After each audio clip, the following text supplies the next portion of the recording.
নমস্কার, আপনারা দেখছেন Murshidabad news TV YouTube channel. আপনাদের সাথে আমি সায়ন্তিকা। জানাবো আজকের বাছাই করা কিছু গুরুত্বপূর্ণ খবর। প্রধান সংবাদগুলি জানার আগে শুরুতে দেখে নিন আজকের হেডলাইন্স। আরজিকর নিয়ে বিজেপি মাঠে নামায় কি মমতা ব্যানার্জির সুবিধে হল? দিলীপ সুকান্তের সঙ্গে দেখা করার পরেই তড়িঘড়ি দিল্লি যাচ্ছেন রাজ্যপাল অমিত শাহের তলবেই কি জল্পনা?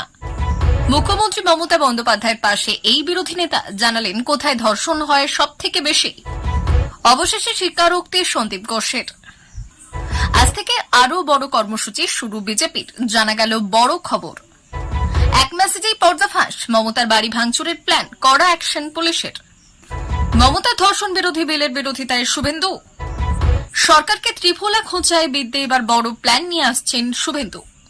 ধর্ষণ খুনের ঘটনায় দ্রুত বিচার ও ফাঁসি বাস্তবে কঠিন, দাবি আইনজীবীদের।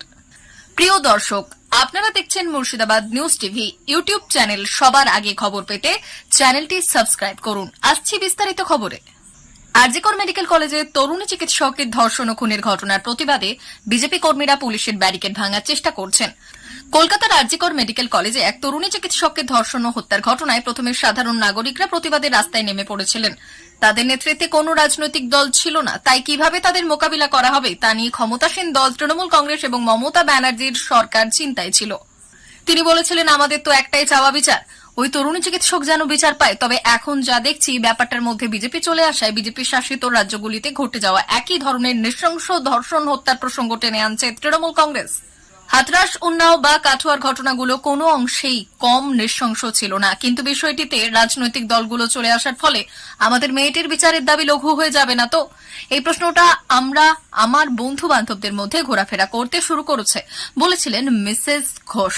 তার কথায়, ওই 14ই আগস্ট রাতে যেভাবে সব রাস্তায় শুধু কালো মাথা দেখা গিয়েছিল, সেরকমই যদি করে দেওয়া যেত, তাহলে মনে হয় রাজনৈতিক দলগুলো এই নৃশংস ঘটনা নিয়ে তাদের পরিচিতি। তার কথায়, ওই 14ই আগস্ট রাতে যেভাবে সব রাস্তায় শুধু কালো মাথা দেখা গিয়েছিল, সেরকম যদি করে দেওয়া যেত, তাহলে মনে হয় রাজনৈতিক দলগুলো এই নৃশংস ঘটনা নিয়ে তাদের পরিচিত তরজা করতে পারত না। তারা এটা টের পেত যে সাধারণ মানুষ আসলে যে শুধুই বিচার চায়। একজন মুখ্যমন্ত্রীর পদত্যাগটা তো দাবি নয়। বিশ্লেষক শুভাশিস মৈত্র বলেছিলেন, এই প্রতিবাদ আন্দোলনে নারীরা যে বিচারের দাবি তুলেছিলেন, তার সঙ্গেই নারীদের নিরাপত্তার দাবিও উঠেছিল। এই নিরাপত্তার সামাজিক দাবিটা আবার বহুমাত্রিক ছিল। এখন রাজনৈতিক দলগুলো এই আন্দোলনে ঢুকে পড়ার ফলে ওই সামাজিক দাবিগুলো হারিয়ে যাবে কিনা তা সময়ই বলবে। তড়িঘড়ি দিল্লি যাচ্ছেন রাজ্যপাল সিভি আনন্দ বোস। বৃহস্পতিবার বিকেলেই রাজধানীর উদ্দেশ্যে রওনা দেবেন তিনি।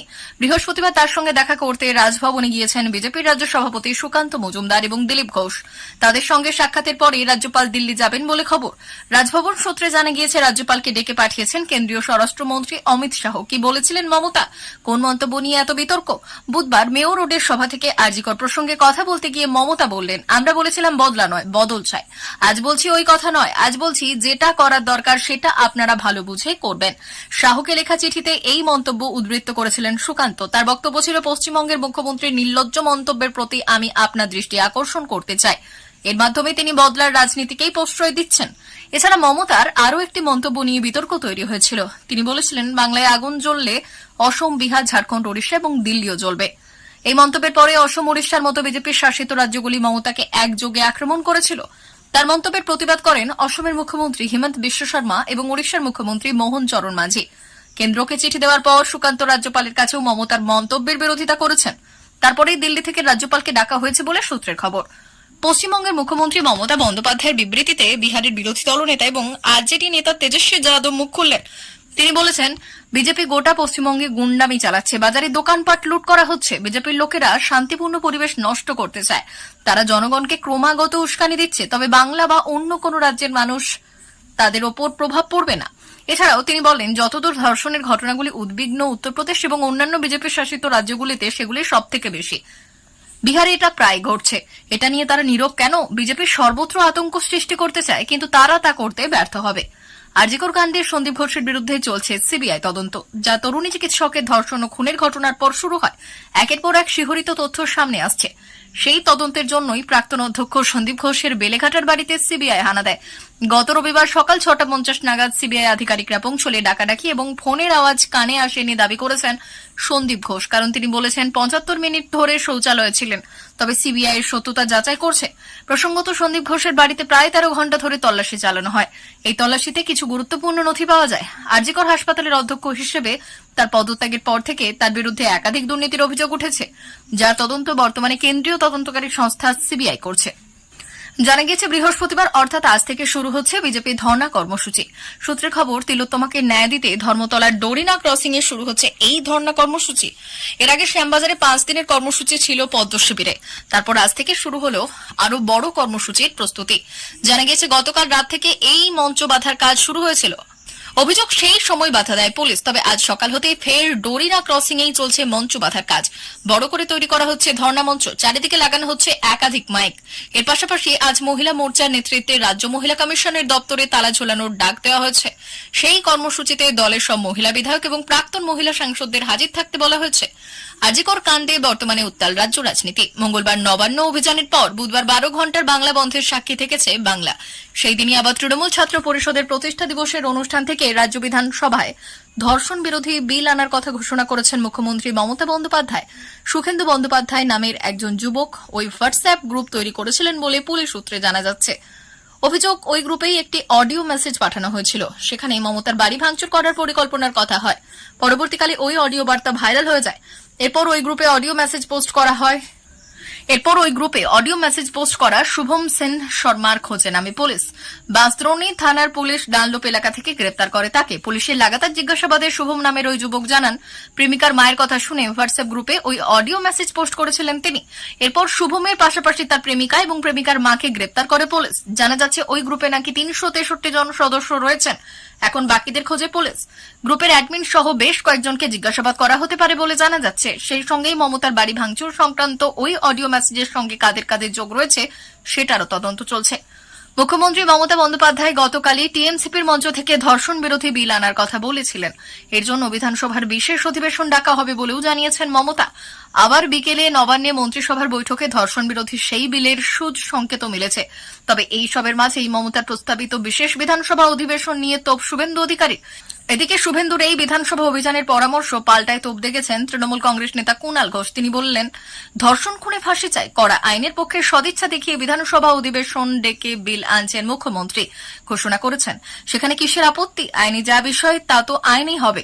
সেখানে ওই অভিযান করুন বলার মানে কি? আসলে দিল্লি বিজেপি বলছে বাংলায় অশান্তি তৈরি করুন, আর এখানে বিজেপি নেতৃত্বের মতে প্রতিযোগিতা চলছে। একজন যদি অরাজকতার জন্য নবান্ন অভিযানে ডাক দেয়, তো বিকেলে একজন বলছেন বাংলা বন্ধ করো। বাংলা বন্ধের দিন আবার অনেককে দেখা যাচ্ছে না। বিজেপি নেতারা নিজেদের ঝগড়ার জন্য বাংলাকেই তারা অশান্তির দিকে ঠেলে দেওয়ার চেষ্টা করছে। উল্লেখ্য, গতকালই নবান্নে অনুষ্ঠিত হয়েছিল রাজ্য ক্যাবিনেট বৈঠক। সেই বৈঠকের আগে টিএমসিপির মঞ্চ থেকে ধর্ষণ বিরোধী আইনের কথা বলেছিলেন মমতা। আর নবান্নে মন্ত্রিসভার বৈঠকে সেই ধর্ষণ বিরোধী বিল আনার বিষয়টি উত্থাপিত হয়। অনুমোদন পায় সেই সংক্রান্ত প্রস্তাব। এই আবহে ধর্ষণ বিরোধী আইনের ড্রাফট তৈরির নির্দেশ দেওয়া হয়েছে বলে দাবি করা হয়েছে রিপোর্টে। 3রা সেপ্টেম্বর সেই সংক্রান্ত বিল পেশ হতে পারে বিধানসভায়। মঙ্গলবার পশ্চিমবঙ্গ ছাত্র সমাজের উদ্যোগে নবান্ন অভিযানের ডাক দেওয়া হয়েছিল, যা পুলিশের সাথে সংঘর্ষ বেশ কয়েকজনের আহত হওয়ার ঘটনায় পরিণত হয়। আহতদের দেখতে গিয়ে বিধানসভার বিরোধী দলনেতা শুভেন্দু অধিকারী একটি বিস্ফোরক মন্তব্য করেছেন। তিনি বলেন, জনগণ জেগেছে এবং সরকারের পালানোর সময় এসে গিয়েছে। শুভেন্দু অধিকারী সরকারের বিরুদ্ধে তীব্র আক্রমণ করে বলেন, অত্যাচারীরা কখনো শেষ কথা বলে না, ব্রিটিশরাও এদেশ ছেড়ে চলে গিয়েছে। আজকে সরকারও জনগণের প্রশ্নের মুখোমুখি হতে হবে। আমরা একসঙ্গে 3টি জায়গায় অভিযান শুরু করব, নবান্ন, কালীঘাট এবং লালবাজার। এই আন্দোলনকে পুলিশ দিয়ে দমন করা যাবে না, তিনি অভিযোগ করেন। বর্তমান সরকার পুরোপুরি পুলিশ নির্ভর হয়ে গিয়েছে। শুভেন্দু অধিকারীর মতে, নবান্ন অভিযানে পাঁচিল দিয়ে জনগণকে আটকানো সম্ভব হয়নি। দক্ষিণ হাওড়ার মানুষ চ্যাটার্জি হাট থেকে এসে নবান্নের ভেতর পর্যন্ত প্রবেশ করেছে এবং প্রায় 3.5 ঘণ্টা ধরে আন্দোলন চালিয়েছে। আগামী দিনে একসঙ্গে 3 জায়গায় অভিযান শুরু হবে। এছাড়া শুভেন্দু অধিকারী প্রতিশ্রুতি দিয়েছেন যে যারা এই আন্দোলনে আক্রান্ত হয়েছেন তাদের চিকিৎসা ও ভবিষ্যতের খরচ বহন করবে বিজেপি। তিনি জানিয়েছেন, আহতদের নার্সিং হোমের খরচ এবং 1 মাসের সংসারের খরচ দেওয়া হবে। পাশাপাশি আইনি সহায়তারও ব্যবস্থা করা হবে, কারণ আহতরা বেশিরভাগই প্রান্তিক শ্রেণীর মানুষ। কলকাতার আরজিকর মেডিকেল কলেজ হাসপাতালে এক তরুণী চিকিৎসককে ধর্ষণ ও খুনের ঘটনা ঝাঁকুনি দিয়েছে বাংলা তথা দেশের সমাজকে। ফুঁসে ওঠে গোটা বাংলায় প্রায় সবার মুখে একটাই দাবি, বিচার চাই এবং দ্রুত বিচার চাই। মুখ্যমন্ত্রী মমতা বন্দ্যোপাধ্যায় বুধবার মেয়ো রোডের সভামঞ্চ থেকে ঘোষণা করেছেন, এ রাজ্যে ধর্ষণের মামলা 10 দিনের বিচার এবং সর্বোচ্চ সাজা হিসেবে ফাঁসি সংক্রান্ত আইন আনতে বিধানসভায় তিনি বিল পাশ করবেন।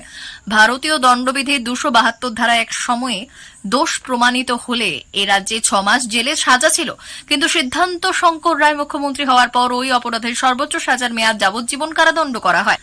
উত্তরপ্রদেশে ভারতীয় দণ্ডবিধির 438 ধারার ব্যবহার নিষিদ্ধ ছিল, পরে সেখানে সেই ধারা চালু হয়। এই দুটি উদাহরণ দিয়ে কলকাতা হাইকোর্টের বর্ষিয়ান আইনজীবীদের দাবি, যেহেতু আইন শৃঙ্খলা কেন্দ্র রাজ্য যৌথ তালিকাভুক্ত, তাই পশ্চিমবঙ্গ সরকার ধর্ষণের ক্ষেত্রে এ রাজ্যের সর্বোচ্চ সাজা হিসেবে ফাঁসির সুপারিশ করতেই পারে। যদিও শেষ পর্যন্ত তা সংসদ হয়ে রাষ্ট্রপতির অনুমোদন সাপেক্ষ। তবে বাস্তবে কিন্তু কিছু প্রশ্ন আসবে। প্রথমত, দেশের নতুন আইনে বিএনএস ধর্ষিতার বয়স 12 বছরের নিচে হলে আর 18 বছরের কম বয়সী গণধর্ষিতা হলে ফাঁসির বিধান রয়েছে। ফলে যে কোনো বয়সের নারী ধর্ষিতা হলে সব ক্ষেত্রে অভিযুক্ত সাজা ফাঁসি দেওয়ার বিধান কি যুক্তিতে টিকবে? প্রশ্ন আইনজীবীদের একাংশের। দেশে একসময় আইপিসিতে 303 ধারা ছিল, কিন্তু সেটা অসাংবিধানিক বলে বাতিল হয়, কারণ কোনো অপরাধের শাস্তি একমাত্র ফাঁসি সেটা হতে পারে না।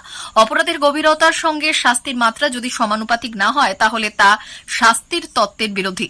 যেমন ধর্ষণ ও খুন হলে যে শাস্তি হবে, শুধু ধর্ষণের ক্ষেত্রেও এক সাজা হতে পারে না। গত সপ্তাহে কলকাতা হাইকোর্টে বিচারপতি জয়মাল্য বাগচি ডিভিশন বেঞ্চ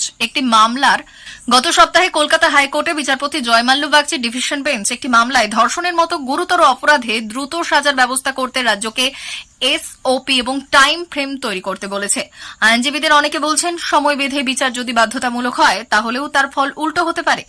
এমন অনেক মামলা আছে যেখানে দেখা গিয়েছে নির্দোষ ব্যক্তি বছরের পর বছর জেল খেটেছে।